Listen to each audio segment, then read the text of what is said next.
Kapag nananalangin kayo, huwag kayong tutulad sa ginagawa ng mga pakitang tao.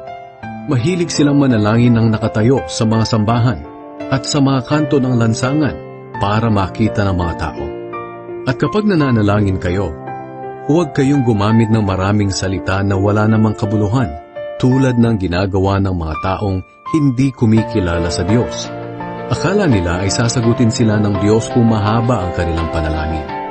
Huwag niyo silang gayahin, dahil alam na ng inyong Ama kung ano ang kailangan ninyo bago pa man ninyo ito hingin sa Kanya. Kaya manalangin kayo ng katulad nito: Ama naming nasa langit, sambahin nawa kayo ng mga tao. Naway magsimula na ang inyong paghahari at masunod ang inyong kalooban dito sa lupa tulad ng sa langit. Bigyan niyo po kami ng aming pagkain sa araw-araw. Patawarin niyo kami sa aming mga kasalanan